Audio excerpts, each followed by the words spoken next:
You're not going to beat the Braves every series. I understand, but the reason why this was different was it was the first time that it had happened all year where they've lost a series within the division. True. So that was different. It is the team that has been chasing them the entire year that's pretty damn good because they won the World Series last year and they gained 2 games when you could have gotten a split with Jacob deGrom on the mound. It would have been no harm, no foul. A small little infield ground ball that should be the third out of the inning turns out to be an RBI double. True. Right, an RBI double with a guy scoring from first, and I don't know what the hell Brandon Nimmo is doing. I know he's playing deep in that situation, but it didn't look like he had any sense of urgency at all with getting to the ball and throwing the ball. You know what? So you know what I thought of? No joke. When I'm watching this, yeah. You know the old when you're coaching kids, what do they tell you? What do they tell the kids when they're out in the field?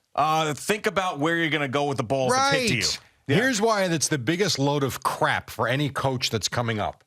Because you don't know what's going to happen and you can't play 17 different scenarios in your mind. So that as an example, and I'm dumbing it down here, but you wonder what the hell Brandon Nimmo's doing. Perhaps Brandon Nimmo thinks, on a fly ball, the inning's over, base hit, I know he's going to go first to third, whatever. But here's what happens. Runner's running on the pitch, ground ball, in your mind you're thinking, all right, well, he's going to go first to third. And all of a sudden, he doesn't go first to third. He never stops.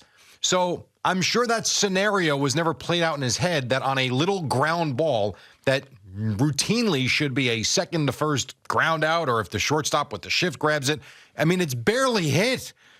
There's no way in his mind he's ready for a slow roller and the runner is going to go first to home. Yeah, exactly. I think he picks up that ball saying there's no Holy crap, he's running. Right, exactly. Yeah, which is, to me, a bad play and something that cost them the game. Yeah, without a doubt. Sure did. So that's why it's definitely an annoying loss. Is it the biggest deal that the Mets have dealt with all year? Probably not, but this was an annoying loss because they didn't play all that well. It is annoying. I agree. And by the way, deGrom, for the standard that he is, was not great last night. That third inning, I mean, he was leaving pitches over the plate. His slider wasn't working in that third inning. They were smacking him around. Then he ended up retiring a whole bunch in a row, and he got back on track. But, you know, the Mets don't score in the top half of the third when they have first and third, nobody out. Right, so they don't score there, and then the Braves come back in the bottom half, put a couple runs on the board. I know the Canna home run ends up tying it, but, I mean, this was just – the Braves needed that game desperately to breathe more life into their chase in the NL East.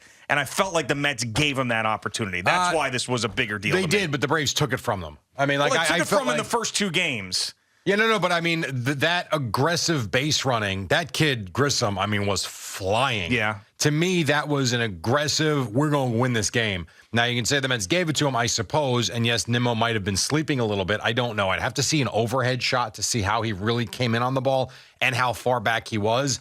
But I thought that was a game the Braves went and took. It was 2-2. Even to get on base, it's a ground ball to the left. Think about the way they score. 2 out, nobody on. You get a ground ball that Beatty tries to cut off, pops out of his glove. By the way, and I don't want to kill the kid, he did make a nice play and a big throw, and obviously he's looked good at the plate, but, I mean, that's a play Guillorme makes in his sleep. I agree. That having been said, the next batter hits a routine, slow-rolling ground ball, and they score what turns out to be the winning run. Right. And it's bizarre. It just – but again, I will go back to what you said.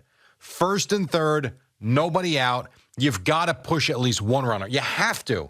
And they don't do it. And they didn't have a lot of opportunities last night. There wasn't much there. And especially when we know that the Mets struggle to score most times with deGrom on the mound, it felt like that again. It felt like another one of those situations. Like, are you kidding me? Like, you know, they gave Scherzer those 2 runs right away the night before. You felt like maybe they could jump on the Braves early again for deGrom, and they didn't do it. And if you think about the Grissom running and how that worked out, first to home to score the game-winning run, and then what happened to the Mets in the top of the 9th inning where Lindor is running, and then Alonso with the pop-up, Lindor starts going back to first base, and then we get the force out at second because the ball drops. Yep.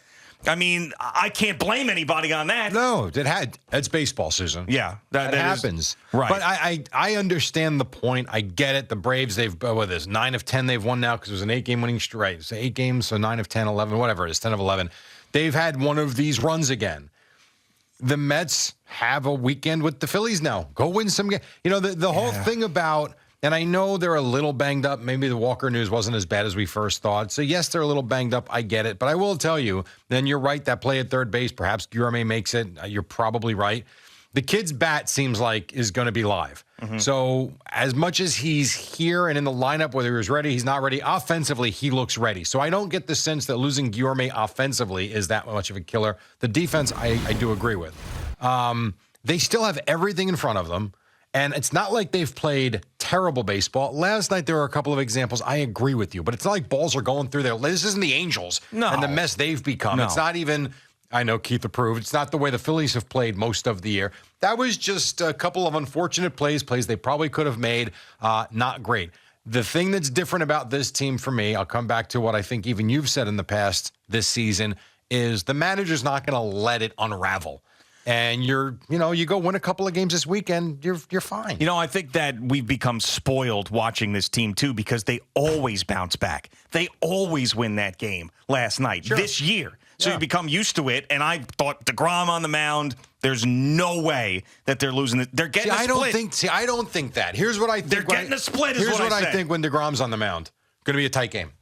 Yeah. He's going to keep it close, and let's see if this is one of those nights the Mets score for him or not. And they didn't. Yeah. They didn't. You get one swing. That's all they did last night. They did nothing for him. Right. I don't know. I just felt like they broke out in that third game of the series, and I just thought that they were going to score some more runs. Fried hadn't pitched in a while after the concussion. You mean the way the Yankees broke out 2 nights ago? Yeah, right. But, hey, we were on that, though. No, you're right. We were on that. We were saying that this was more of an aberration than anything else. This was not going to be a catalyst. The team still sucked in that game that they came back and won, and they were terrible again last night. But about this Phillies series, I mean, huge series. Yeah, it is. It is a big series, and you got the doubleheader on Saturday, and you don't have DeGrom or Scherzer pitching in this series. They'll be lined up for the 2 games against the Yankees, and we don't know if Walker is going to pitch. You're going to be diving deep into the starting rotation, air quotes, depth that they have.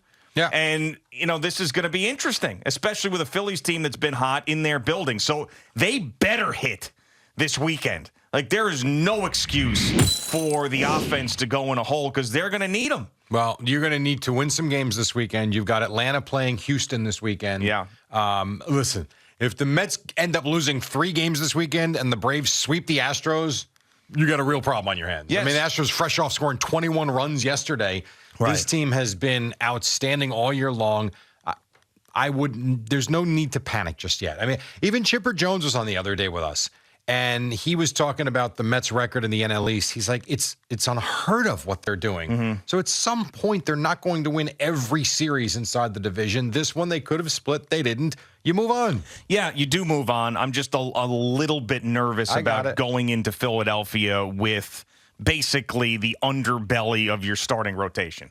And that's what you're doing. You have Bassett, but then after that, I think it's Peterson in the first game, Trevor Williams in the second game. Yes. And then if Taijuan Walker can pitch on Sunday, he pitches. Which I don't know how great I feel about that. Right. I mean, even if he does pitch, what are we getting from him? And then God knows who's going to be his replacement. So it's a little bit of anxiety going into that series. It is, but maybe your offense breaks out. Maybe this is the weekend where Pete Alonso returns to being Pete Alonso and is mashing the ball all over the place. And Francisco Lindor is hitting bullets. Maybe you're outscoring Philadelphia this weekend. They need to hit. I mean, I agree. There's no excuse. They're going nowhere if they don't hit. We know that. Right, yeah. But this is a series where the offense is going to have to carry him unless you get spectacular performances out of guys you wouldn't normally expect, like Peterson, like Trevor Williams, or whoever the hell is going to pitch on Sunday. Which I wouldn't hang my hat on. Yeah, exactly. And the team, if you want to panic, I mean, it's beyond panic time for the Yankees. They are brutal. It's tough. It's gotten to the point. It's a bad watch. It's gotten to the point now where it's like, what's the point in even going back to the game when they're down? I know they came back and it was dramatic with Donaldson, but seriously, Frankie, I heard them try to Montas. Is it Montas? Watching the game last night, I heard Montas. Yeah, and it's apparently Baseball Reference as Montas as well. But Frankie Montas, just brutal. And now you're thinking back to the deadline again and passing up. And I know that they were asking for a ton, but passing up on Luis Castillo in a year where you were the best team in baseball for month after month after month, and going to Montas, who was your second choice, and him being awful And I understand that first start, the circumstances were tough for him because there was a death. His mother-in-law had passed away, and he just joined the team. And then the next day, they threw him on the mound. But after that, I mean, he has been brutal. And the one thing that scares you is if you look back at his season coming before he came to the Yankees, his road ERA was over 5. His home ERA was spectacular.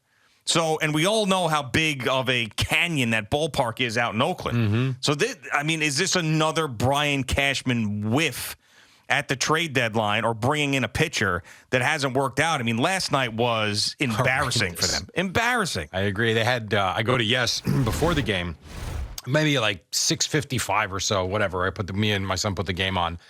And they're figuring that it's his family, clearly, because it certainly looked like his wife and the kids. And then they thought it was maybe his parents that were sitting there, and they had someone taking pictures of them. Oh, look how nice. And I forget what Kay said. He said something along the lines of, hopefully it's a sign of good things to come and turning things around tonight, and everyone's here for him. And then the first couple of innings were fine, right? It was the first two. What was the inning? No, the second inning. So the first inning. The first inning, it ends with the punch out. Right. All right, he's on it. And then, boy, oh boy, he couldn't get anybody out. I mean, George Springer, 3 hits against him, 5 on the night. I mean, you felt like Guerrero Jr. was toying with them last night. Yeah, but basically, I know. And that's a team that, if they end up sweeping this series, all of a sudden, I guess they'd be 6 games back in the division. Right, of course. It is on. But, I mean, is it out of the realm of possibility that the Blue Jays sweep the Yankees here with the way that they've played? No, the Yankees have lost 1 million games in the last month. They're so bad right now. I mean, they are a shell of what they were in the beginning of the season, and it's really hard to see that. I guess overall, outside of last night, if you look in this terrible stretch, their starting rotation has not been that bad. I said this yesterday. They've pitched well. Yeah, they have. So that's a little bit of a positive. But, of course, offensively, there's been big struggles. The bullpen is a total mess. And you get a start like that last night, they've got no shot. No. They have no bullpen right now and no offense. Other than that, things look good. Yeah, right, seriously. It's a problem. And you have forget the bullpen, you're back to the closer issue, if, in fact, you actually have a lead again in the 9th inning. Yeah. The problem right now when you sit down and watch them is you feel like getting on base is a struggle, and I know they had opportunities last night, but then the idea of driving runs in seems impossible for this group all of a sudden. You know what it felt like last night, too, was blood in the water from the Blue Jays. I agree. They were having a blast. Right, like this team is reeling, and I can smell it. Stepped on their throat last night. And we have to knock them out. Like a boxer who sees a guy stumbling backwards and then all of a sudden attacks him while he's up against the ropes. That's what it feels like. Yeah. That's still a 9-game lead, which is a significant lead when you're talking about August 19th or whatever. That's the crazy thing about this, is that as bad as they've played, they feel like dead team walking. All of a sudden, you're hearing fire Boone chants loud enough to where he admits he hears it. Yeah. And you feel like this team is 8 games out, 9 games out, not 9 games up, and that change is coming. That's what it feels like right now. So Aaron Boone doesn't strike me as the guy who can fix the big problem. He is someone that can keep things on track. He keeps things positive. When things are going well, the team is happy. But when things start to fall apart, his positivity and his optimism that he shows us publicly, that I'm sure he's doing privately in the clubhouse, I don't think works. I really don't think let's put a positive spin on everything that is going on right now works. He's too low energy. He's too even-keeled. He's not someone that I think is going to inspire any sort of comeback in the team. He's not someone who's going to call that team meeting or whatever. Not that works all the time, but he's not going to be that guy that's going to throw the chair and be like, all right, we suck. Figure it out. This is embarrassing. We're the New York Yankees. What the hell is going on? It's basically we'll get back on track. We needed that one. We'll try a little bit harder if we get a couple. He referenced the last 10 days in his post-game news conference last night. It hasn't been 10 days. It's been since early July that this team has been off. 5 weeks. Yeah, it's been a long time. Let's get some self-awareness here and figure this out. Yeah, but I guess the problem with that is now here's where you're a good manager, bad manager, fiery manager, soft manager, players manager. Joe Torre wasn't like that.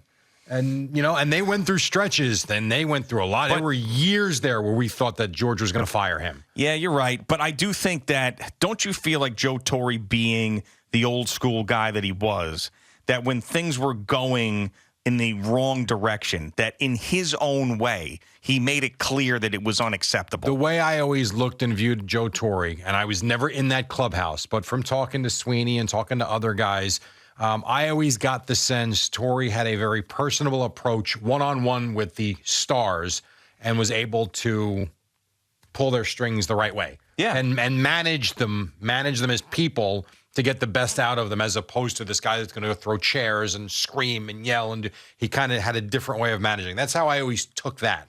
I don't know. I'm not sure. And I don't know Aaron Boone. What I do know about Aaron Boone is when he's got to back his players on the field, he has done so. Yeah. But this is not acceptable. And as we talked yesterday, they get LeMahieu back in the starting lineup.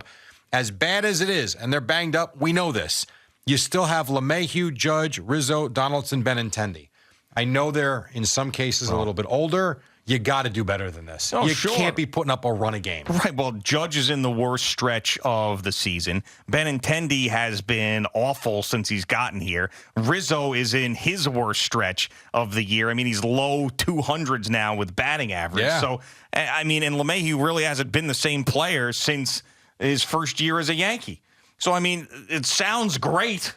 Right? It sounds great, but these guys haven't performed. Well, and that's the point I made yesterday. I'm not asking them to score 9 runs a game. Yeah. You got to put up 4, 3, 4, 5 runs and give your starting pitchers a chance. Yeah, the rest of this weekend's going to be really interesting with them. Because this is a team that's going to score. Of course. I mean, they are right now, the Blue Jays, what the Yankees are not at this very moment, which is, and I know they haven't been great throughout the season, but it's like that young, energetic, they feel like they're going in the right direction, where it seems like the Yankees take the field every night and think they're going to lose. I mean, well, at least we do. Yeah, I mean, yes, we do. We certainly do. Thank you for watching. Please like, comment, and subscribe. And don't forget to hit the red bell so you're notified when we have new content.